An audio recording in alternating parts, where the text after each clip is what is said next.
Hello, I'm Jan Szrewiński. Welcome on board the Eastern Express. And as always, I hope you enjoy the journey.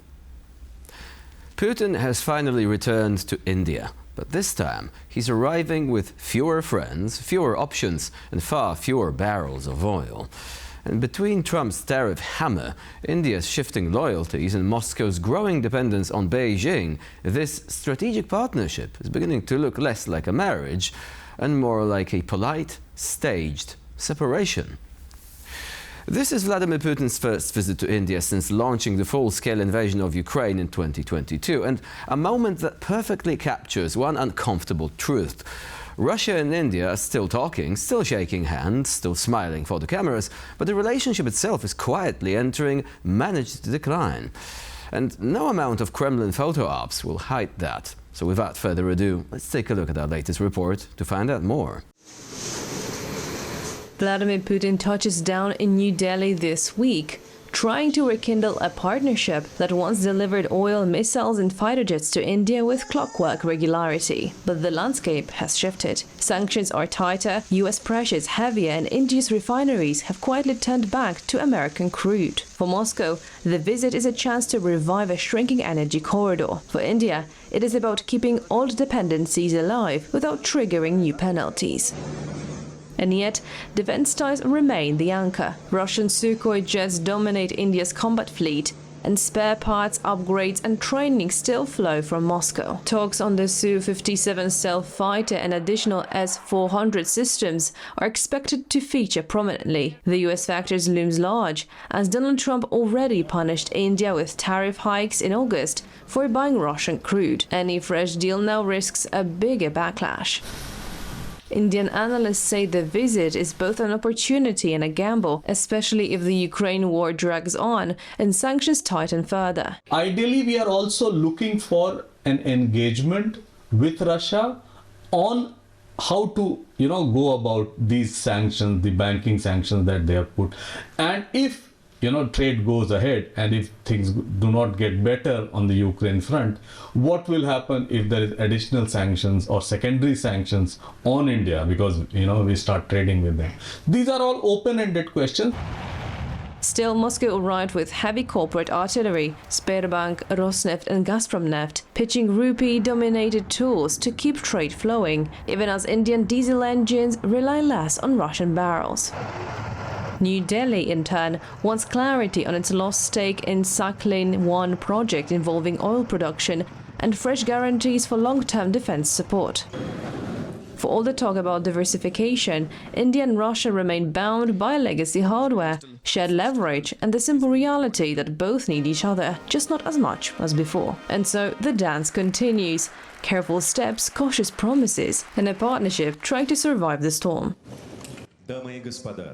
And now, let's zone in on the east-splaining portion of our show. Over the past 2 years, India has become one of Russia's most important oil customers, saving billions at home while giving Moscow a vital revenue stream for its war in Ukraine. Now, Kiev is pushing back, and a sharp letter from a Ukrainian MP has thrown a spotlight on India's energy gamble. Here is how the dispute unfolds. India's imports of discounted Russian crude have surged from almost zero before the invasion to roughly one-third of its total supply today. The logic is economic. Steep Russian discounts shield consumers from global price shocks and help curb inflation. But as European purchases collapse, India and China now absorb over 90% of Russia's seaborne oil, keeping Moscow's war finances resilient. Ukrainian MP Oleksiy Goncharenko is urging Europe to sanction Mukesh Ambani, whose Reliance empire refines a large share of Russian crude. His claim, each discounted barrel extends Russia's ability to fight. Former Ukrainian spokesperson Yulia Mendel underscores Kyiv's frustration as the war's economic toll deepens. For India, the priority remains stability. Officials insist a nation of 1.4 billion cannot let geopolitics dictate energy prices. By refining Russian crude and re-exporting the fuels, India is also keeping its industrial base profitable, and some of those fuels even return to Europe under trade law as Indian products. Western allies face a dilemma. Pushing India risks triggering a global price spike, while staying silent allows Moscow's oil revenues to remain intact. As India seeks greater global role, its position as Russia's essential oil customer is increasingly hard to overlook. And now, as always, let's take a look at the issue in greater detail. Let's start with Moscow's oil exports. Before the war, Russian oil made up less than 1% of India's imports. After the invasion, that number shot up to nearly 40%, turning India into Russia's biggest buyer of seaborne crude. It was a financial lifeline for Moscow and a Black Friday deal of a century for New Delhi. Half of the 50% tariffs imposed on India in August came directly from New Delhi's appetite for Russian oil. The other half was punishment for not finalizing a bilateral trade deal with the US. Then came secondary sanctions on Lukoil and Rosneft, the Kremlin's export giants, which suddenly exposed Indian companies to US enforcement risk. India's refineries rushed to stock up before the sanctions deadline, but the writing was on the wall. Major players like Adani and Reliance have already scaled back, banning sanctioned vessels or cutting purchases altogether.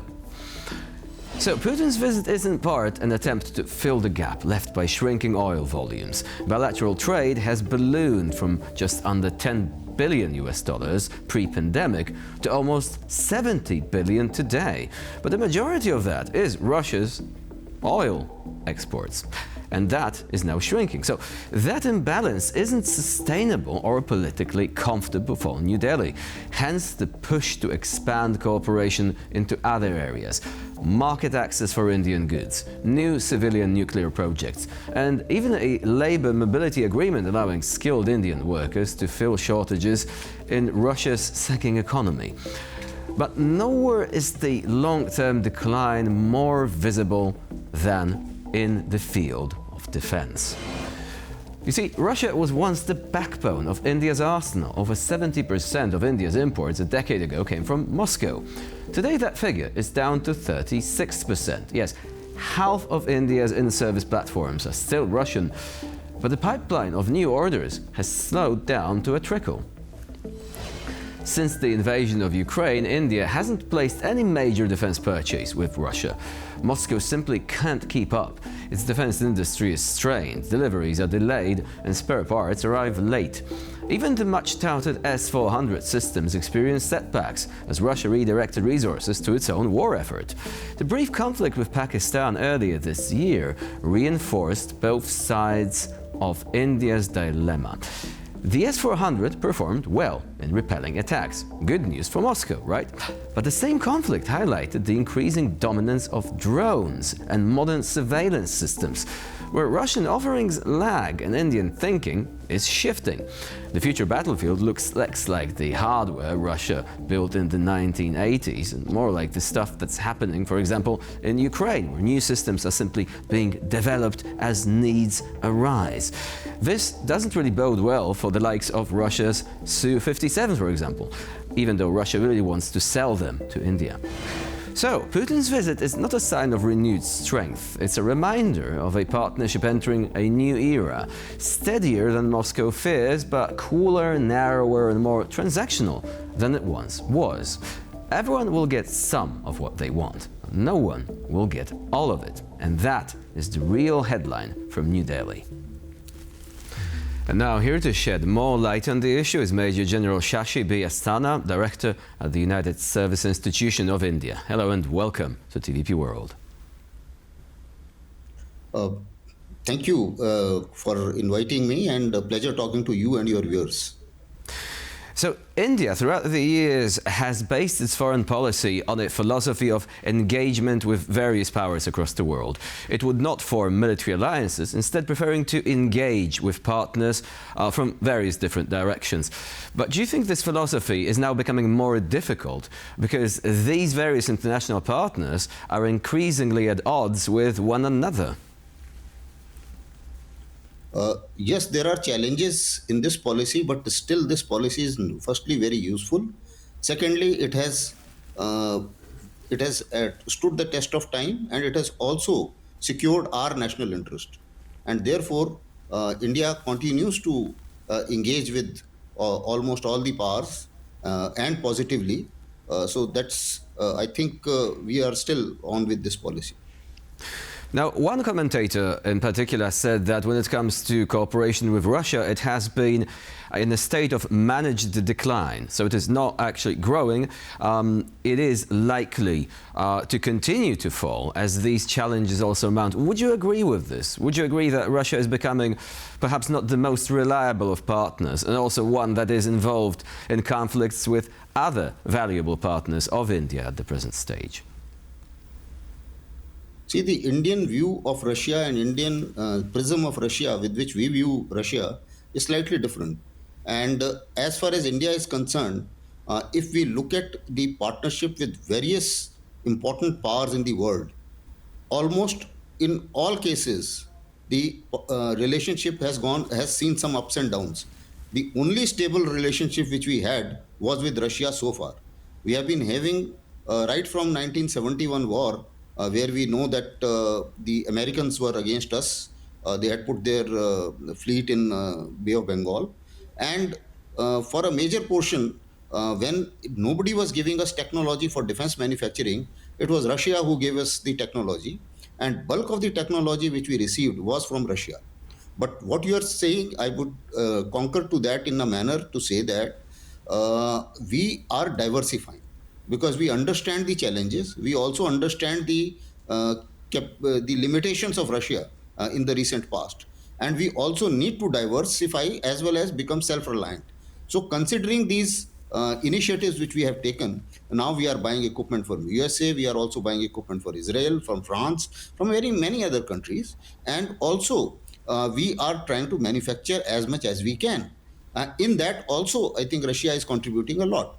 So therefore, while, as you rightly said, our defense dependence was 60% at some point of time. It has gone down to 36%. Similarly, there were other there is a fair amount of need in growing the trade partnership because we have 63 billions of exports going to Russia, imports coming from Russia, but on the exports are only 5 billion. Now it's a very major disbalance as far as trade is concerned. And I think in this meeting and this summit, President Putin and Prime Minister Modi are putting a lot of efforts how to resolve this trade imbalance. And we also see a fair amount of initiatives being taken in terms of Russia is bringing a forum of importers from Russia as to what more they can import from India so that this trade imbalance is resolved. But there is no doubt that as far as the defense dependency is concerned, it has reduced and for good reasons, more so from the self-reliance point of view. And also, we are seeking a lot of joint cooperations with Russia and fair amount of transfer of technology from Russia. Now, it is said that Putin might be likely pushing the contract for Su-57 stealth fighter jets, for fighter jets which are, supposed to represent the fifth generation technologically, even though some doubts have been cast on their capabilities in this regard. Also, air defense systems, most likely the S-500. Do you think this is a good offer? And also, do you think that India will be less likely to purchase Russian weaponry in the future because of the growing degree to which Russia has to rely on Chinese components in these weapons? So effectively, this would be empowering the Chinese economy as well, which might be problematic given that there are still some unresolved issues between India and China. See, India will take a call on every single equipment on case-by-case basis. S-400 has done us well during recent Ops Sindoor. S-400 was very effective. And we had ordered 5 batteries of S-400. 3 have been delivered. 2 more are to be delivered, which I'm sure they will deliver it fast. There is, I think we are looking for more S-400 and maybe a better version that is S-500 as well. As far as 5th generation aircraft is concerned, see, we have choices. The Americans are offering F-35. The Russians are offering Sukhoi 57, and the Americans' 5th generation aircraft is far too costly. So there is a cost benefit analysis which is going on.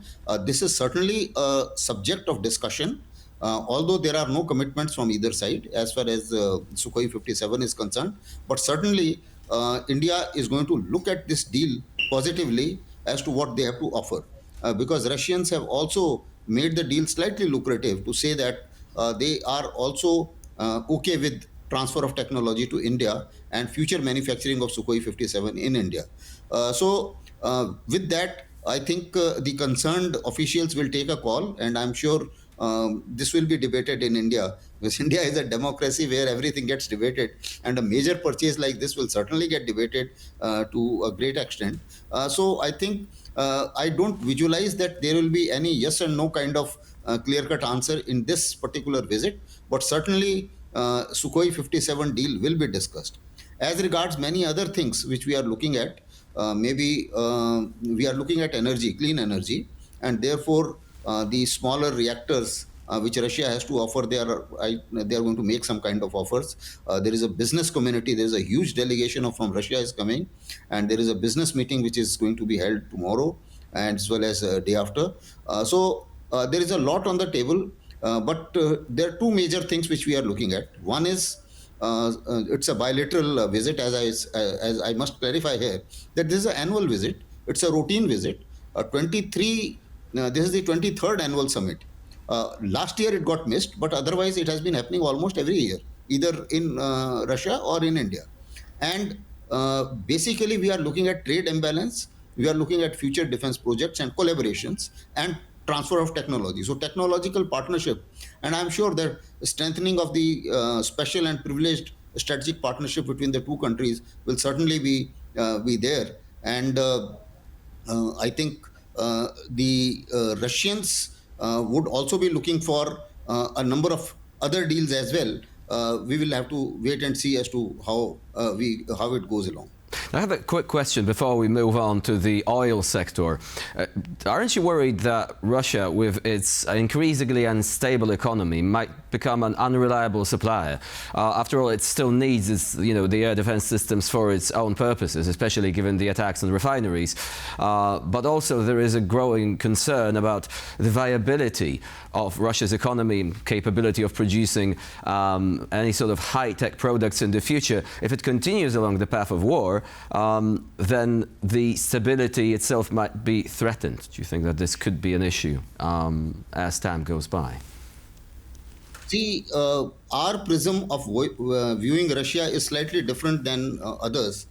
We do visualize that Russia is going to remain stable. I have no doubts in my mind because the Russians have every ingredient of reviving the economy at any point of time, for the simple reason because they are self-sufficient in oil, self-sufficient in food, self-sufficient in technology, a whole lot of things which they are self-sufficient and supplying to rest of the world. Even today, United States is buying fertilizers as well as nuclear fuel from Russia. So there is, I don't think Russia is going down the way Europe may be expecting them to go down, in the manner in which perhaps the war has panned out. But notwithstanding that, I am very sure that Russian economy is going to revive at some point of time. The war certainly has taken a heavy toll. There is no doubt that Russia has suffered in terms of manpower, in terms of equipment, in terms of defense equipment, as well as in terms of economy. There is no doubt about it. But then there is a fair amount of resilience there to find alternatives, and they have been finding alternatives to work out things for them in some manner or the other. Because the kind of they just started looking eastwards. They started working out corridors within Asia. They started working out clients within Asia. They started perhaps exporting more to China and India and many other countries. So I don't think it's a very major cause of concern. I don't think so. But certainly there is a heavy toll which Russia has taken, and Russia is certainly not as shall I say technologically as well as I think manufacturing wise may find some problems in meeting our demands, which has been the case of two batteries of S-400. But certainly the converse is also true. We paid hell of a lot of money to buy a G404 engine from USA, and they have delayed it, and it's now 3 years, and our Tejas program has gone out of gear because USA couldn't supply in time. So this problem exists with everybody, and that is why we are realizing that we need to be self-dependent and self-reliant, and we are putting all our efforts to make sure that we are self-reliant and we don't depend on anybody, including Russia. So that is a very interesting point there, and I'm afraid that we have actually run out of time, so perhaps the discussion of the oil sector will have to wait until another day. Certainly another important aspect of mutual cooperation there. For the time being, Major General Shashi B. Asthana was our guest today here on TVP World. Thank you very much for joining us and for sharing your insight. Thank you. Thank you. Pleasure talking to you. And now we move on to the Eastern News Flash, a curated selection of all the other stories from the East that you really don't want to miss. Fewer Ukrainians now see NATO membership as the best security guarantee, with support falling as more people say the country should develop its own nuclear weapons. According to a new InfoSapiens survey for the New Europe Center, 19.4% of respondents name NATO accession as the best guarantee, down 10 points from last year, while 31.1% now favor Ukraine building its own nuclear arsenal, a shift researchers link to frustration with Western support. The share of Ukrainians who say it would be completely unacceptable to abandon NATO aspirations in a peace deal with Russia has dropped to 41.1%, from almost 57 in 2023. The poll of 1,000 people conducted in November as NATO foreign ministers met in Brussels without US Secretary of State Marco Rubio comes amid US pressure on Kyiv to accept a deal with Moscow and continued Russian demands that Ukraine give up its NATO bid. Georgia's Prime Minister has ruled out restoring diplomatic ties with Russia unless Moscow reverses its recognition of Abkhazia and South Ossetia as independent states. Georgian Prime Minister Irakli Kobakhidze told reporters that Tbilisi's red line remains full deoccupation and that recognition of the breakaway regions makes political normalization impossible. Russia's foreign ministry had signaled it was open to better relations to the extent that Georgia is ready, but called its recognition of Abkhazia and South Ossetia irreversible and branded Tbilisi's conditions harmful and unrealistic. Despite the freeze in diplomatic ties, since the 2008 war, trade and tourism have continued to grow, even as critics accuse the ruling Georgian Dream Party of drifting closer to Moscow and cooling relations with the EU and NATO. And for this episode of Eastern Express, it's the end of the line. Please stay with us here on TVP World for more latest news and updates.